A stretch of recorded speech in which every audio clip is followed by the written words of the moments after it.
Democracia norte-americana mostra sinais de fraqueza ao não barrar avanços de Trump. Nesta super terça, quando vários estados votam simultaneamente em postulantes à presidência, a vitória dele é certa nas primárias americanas. E onde já se viu isso?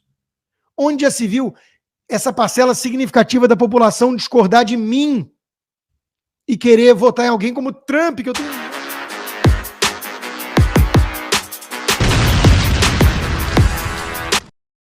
Muita gente. Bom, as feministas também poderiam reclamar com Lula, né? Cresce violência contra a mulher no Brasil.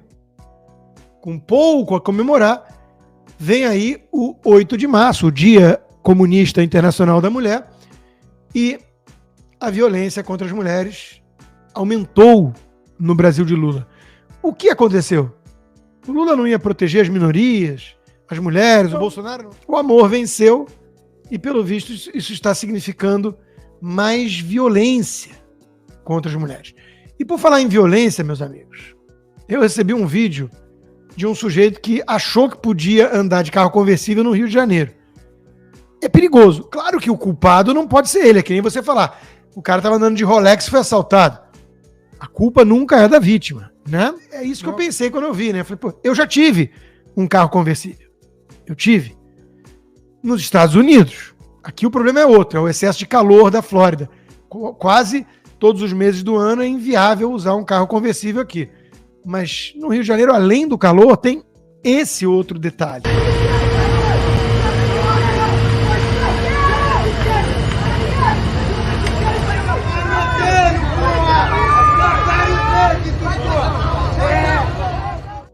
Nada agradável, né? Mas o Lula poderia sempre dizer que os meninos querem uma cerveja e a Márcia Tiburi poderia dizer que entende a lógica do assalto, né?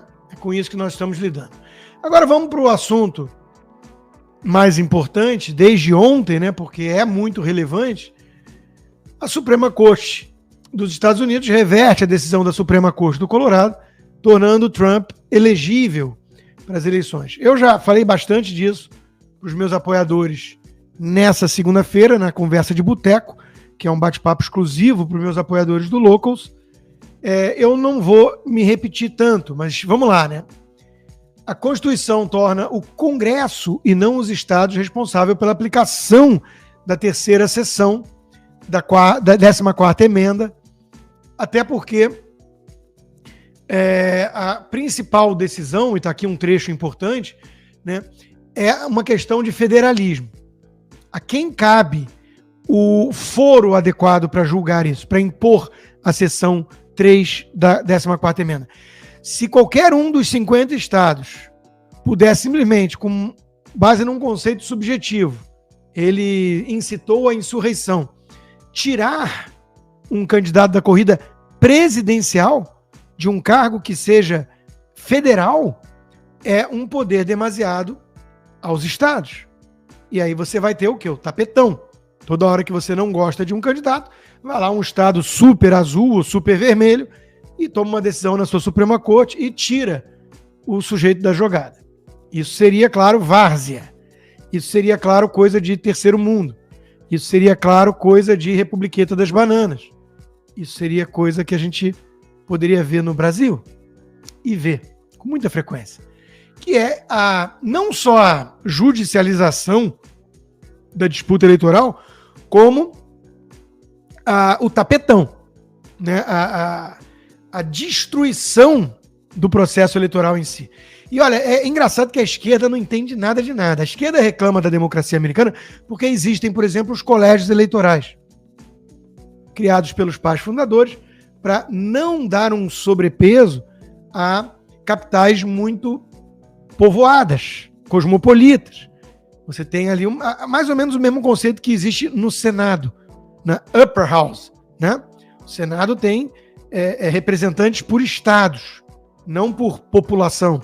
O que no Brasil às vezes é um problema, porque a gente sabe que o Nordeste acaba sendo o reduto da esquerda populista e impede tudo que é reforma e por aí vai. Mas a ideia do colégio eleitoral é muito inteligente para poder ter uma divisão territorial, geográfica mais representativa e dificultar o cara vencer só com base nas capitais e dane-se o país.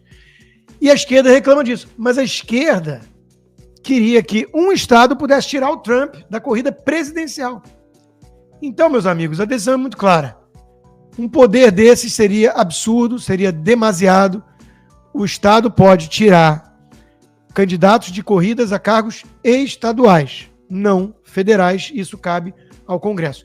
Let alone o fato de que o Trump não foi julgado em nenhuma instância por incitar insurreição.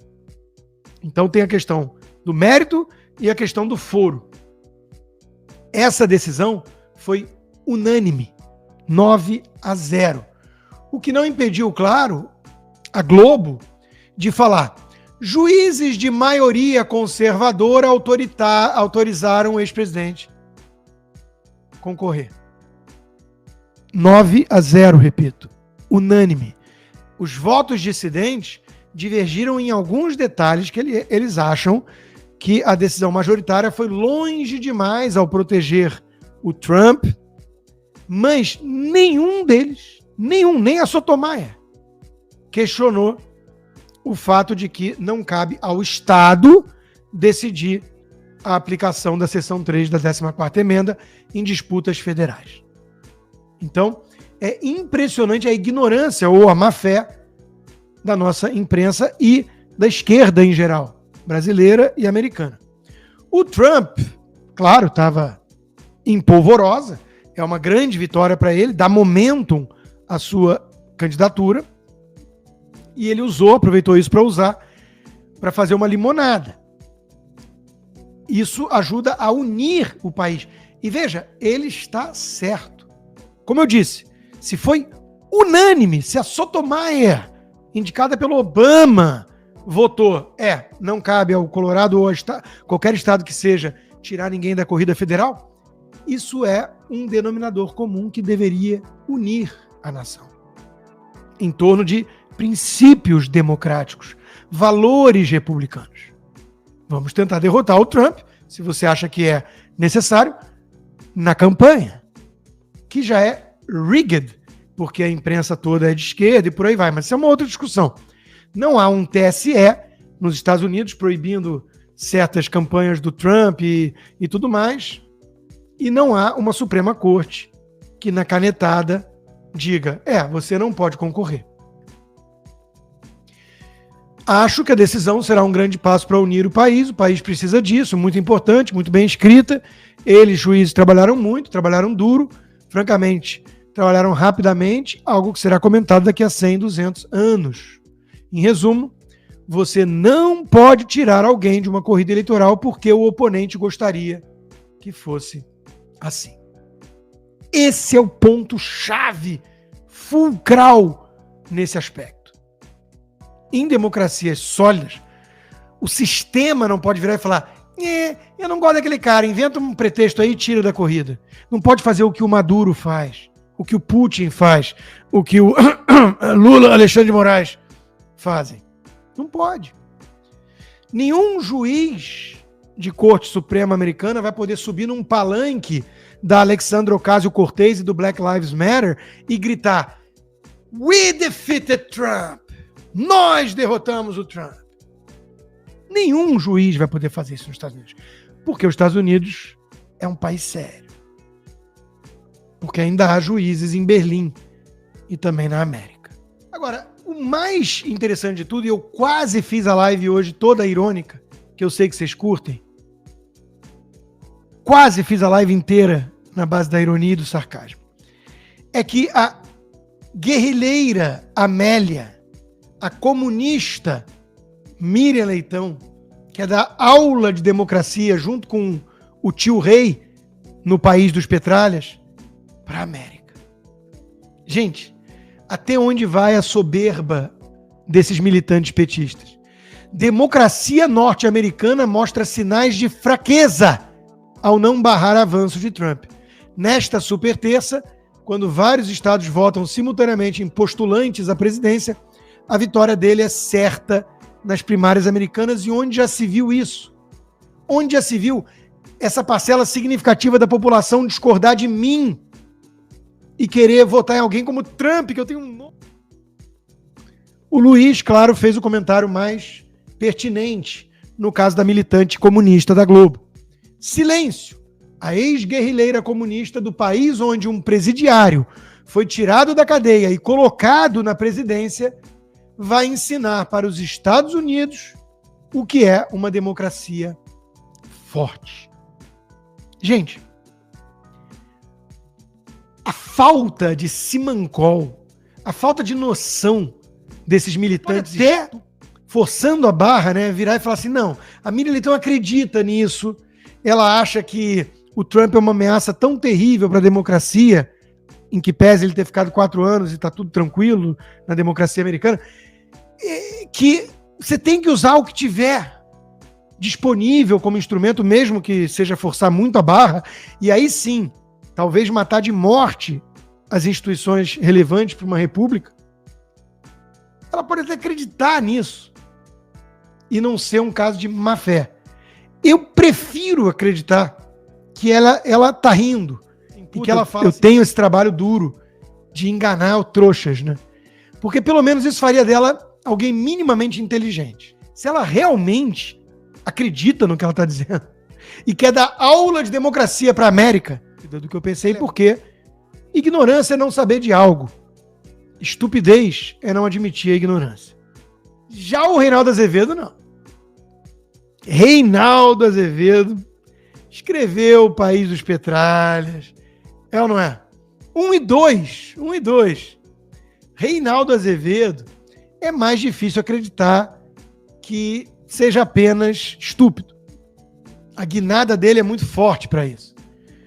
Trump elegível prova que protegemos democracia mais do que Estados Unidos. Gente, cara de pau não encontra limites. Trump estar elegível demonstra que no que diz respeito à segurança jurídica, segurança institucional e a própria segurança da democracia, temos instituições melhores do que eles. Os Estados Unidos não têm um tribunal eleitoral. E a gente ter um tribunal eleitoral aqui é fundamental, porque põe um pouco de disciplina naquela zorra eleitoral que eles têm lá, porque é uma bagunça.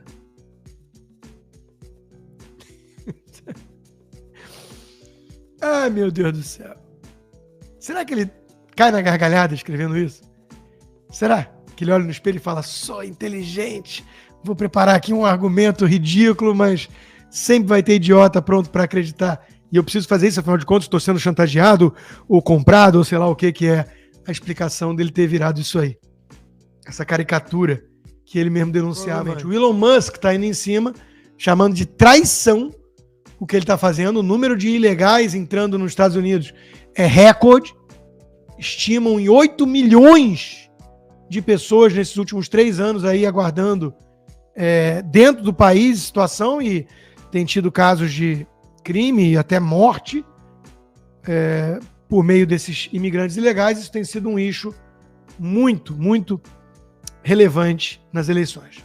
Sobre a questão da Suprema Corte, só para fechar a América, né, eu mostrei a viagem, a megalomania, a falta total de noção da Miriam Leitão e do Reinaldo Azevedo. Em nome da justiça, vamos mostrar um esquerdista também da Globo, o Demetrio Magnoli. Quando ele deixa o ranço trotskista de lado, até que ele fala umas coisas sensatas. Nos Estados Unidos, a ideia de caçar direitos políticos está mais ou menos fora do radar, o que é correto. Direitos políticos provêm da cidadania. Se um indivíduo é cidadão, então ele tem direitos políticos. Ele pode votar e ele pode se candidatar. Esse é o conceito básico. Esse conceito básico não vale no Brasil. No Brasil, o indivíduo pode ser considerado inelegível pelo Tribunal Superior Eleitoral sem que ele tenha sido condenado em última instância, tendo sido condenado em segunda instância por um colegiado, inclusive por crimes cíveis, inclusive por malversação de verbas numa certa prefeitura ou qualquer coisa assim.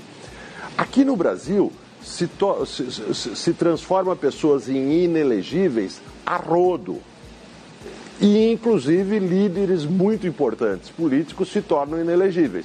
Lula se tornou inelegível em 2018. Depois, agora, Bolsonaro se tornou inelegível. Né? Então, as duas principais lideranças populares do Brasil se tornaram inelegíveis. Deltan Dallagnol, o deputado federal mais votado no Paraná, foi cassado pelo Tribunal Superior Eleitoral, não pelo Congresso.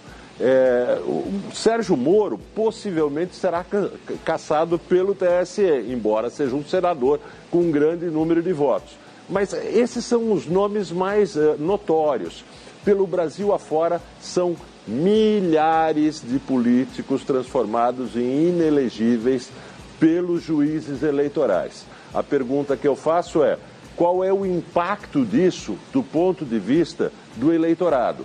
Como isso impacta a ideia de representação política e de soberania popular? As pessoas começam a achar que quem decide eleições não é mais o eleitorado, mas os juízes eleitorais. Nos Estados Unidos, se fosse como no Brasil, certamente Trump, nessa altura, seria inelegível. O que significaria que 40% da população americana, estou falando por baixo, né, não teria o direito de votar no candidato que prefere. E aí dá para ver quase ali o resto da bancada vibrando, mas é isso que tinha que fazer, não é? O Guga Chakra, oi Guga, deve estar pensando, mas como permitir que o Trump concorra? Ele é mau! Ele é mau! O Biden vai trazer tranquilidade e paz para o mundo. Porque ele é normal. Óbvio que o Demétrio está certo e toca no cerne da questão aqui. A discussão é quem pode colocar os nossos representantes nos cargos eletivos.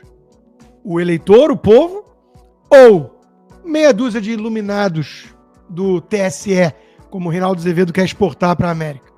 Ainda bem que os Estados Unidos divergem dos brasileiros, né? Aqui tem democracia, no Brasil não. Se você quiser vir para cá, respirar ares mais livres, onde ainda há a lei, onde ainda há democracia, eu recomendo o escritório DM Visaló, da doutora Ingrid, vários vistos que o governo americano oferece, um deles pode ter o seu perfil. A Ingrid tem 30 anos de experiência nessa área. Vai lá no Instagram do DM Visaló, tire suas dúvidas, fale com a equipe e não esqueça de dizer que chegou por meio da live, tudo consta. Vai lá, inscreva-se, se possível, torne-se um apoiador. É baratinho, gente. No meu caso, se você fizer um pacote anual, dá um lanche de McDonald's por mês, $6 por mês, e você viabiliza o meu trabalho. Então peço que se torne um apoiador do Loucos, inscreva-se, a inscrição é gratuita, já são 36 mil membros, e agora com o aplicativo em português. Faça um tal do triplo C, curta, comenta e compartilhe. Você pode fazer essas 3 coisas que ajudam o algoritmo a aparecer. Mas eu não estou brincando não, pessoal. Dá uma paradinha agora de 1 segundo e clica no joinha. É importante que você faça isso. Porque se você não fizer, inclusive atrapalha o vídeo. Parece que o vídeo é menos relevante.